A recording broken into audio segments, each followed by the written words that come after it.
चलो बोलो। देखो आज हम ये बता रहे हैं कि हमारे शरीर में सबसे बड़ा कोशिका, सबसे छोटा कोशिका और सबसे लंबा कोशिका कौन होता है। ठीक है, समझ में आ गया ना। पहले ये समझो लंबा किसको बोलते हैं, छोटा किसको बोलते हैं और बड़ा किसको बोलते हैं। देखो बड़ा किसको बोलते हैं, जैसे ये हो गया, देखो ये हो गया, क्या हो गया, बड़ा हो गया। ठीक है, और छोटा किसको बोलते हैं, जो एकदम छोटा हो। ठीक है, एकदम छोटा। लंबा किसको बोलते हैं, जो इस तरह हो। ठीक है, अब सुनो कि हमारे शरीर में, केवल हमारे शरीर की बात हो रहा है, हमारे शरीर में केवल औरत भी हो सकती है और मेल और फीमेल दोनों भी हो सकते हैं, औरत भी हो सकते हैं, आदमी भी हो सकते हैं। ठीक है, क्योंकि दोनों का सेम होते हैं। अब बात सुनो, जो हमारे शरीर में होता है सबसे बड़ा कोशिका कौन होता है, अंडाणु। अब सुनो अंडाणु कौन क्या होता है, जो औरत होती है, औरत ना, तो औरत कैसे मां बनती है, ये मां कैसे बनती है औरत, ये जब पढ़ाएंगे नेक्स्ट चैप्टर में तो बताएंगे कि अंडाणु क्या होता है। बस ये केवल समझो कि हमारे शरीर में सबसे बड़ा कोशिका क्या होता है, अंडाणु। ठीक है, जब आगे हम पढ़ाएंगे तो ये बताएंगे कि अंडाणु क्या होता है और शुक्राणु क्या होता है। ठीक है, बस केवल इतना समझो कि बड़ा क्या होता है और छोटा क्या होता है। सबसे बड़ा कोशिका कौन होता है, सबसे बड़ा कोशिका क्या होता है, अंडाणु। अब सुनो सबसे छोटा कोशिका कौन होता है, शुक्राणु। अरे शुक्राणु देखो, शुक्राणु समझो क्या होता है। ये अंडाणु किसमें होता है, शुक्राणु किसमें होता है।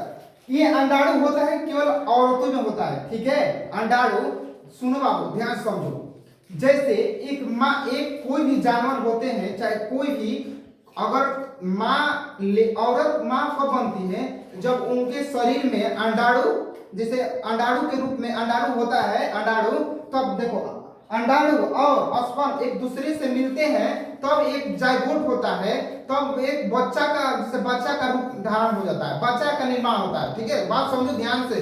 तो ये बात होता है कि औरतों में केवल अंडाणु पाया जाता है। अंडाणु क्या, अंडा समझते हो, अंडा, अंडा उसी को बोलते हैं। ठीक है, स्पर्म, स्पर्म समझो किसको बोलते हैं। तो सबसे बड़ा क्या हो गया, अंडाणु। अब सुनो सबसे छोटा क्या होता है, शुक्राणु। शुक्राणु सुनो, शुक्राणु क्या होता है, हमारे शरीर में जब हम 10 से 12 वर्ष लगभग हो जाता है, 12 से ऊपर हो जाते हैं, हमारा शरीर जब 12 से ऊपर हो जाता है तो हमारे शरीर में शुक्राणु बनने लगता है। ठीक है, शुक्राणु क्या होता है, स्पर्म। स्पर्म समझते हो ना, वो हमारे शरीर में बनने लगता है। तब पूछे क्वेश्चन ये भी हो सकता है कि हमारे शरीर में बताओ स्पर्म कितने की तब उम्र तक स्टार्ट होता है, तो बता दोगे 10 से 12 वर्ष की उम्र तक स्टार्ट होने लगता है। और कितने तक रहता है, तो 60 साल तक, लगभग 60 साल तक लगभग होता है।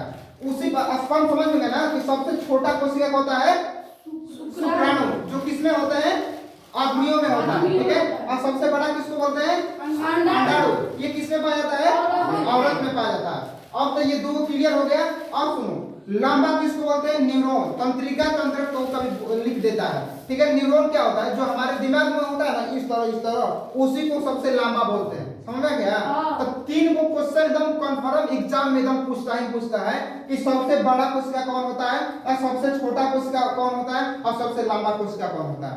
ये ये बात ध्यान रखना, ये केवल हमारे शरीर में ही पाया जाएगा। अदरवाइज जब बाहर जाएंगे तो बाहर के लिए बताएंगे सबसे बड़ा क्या होता है, शुतुरमुर्ग के अंडा।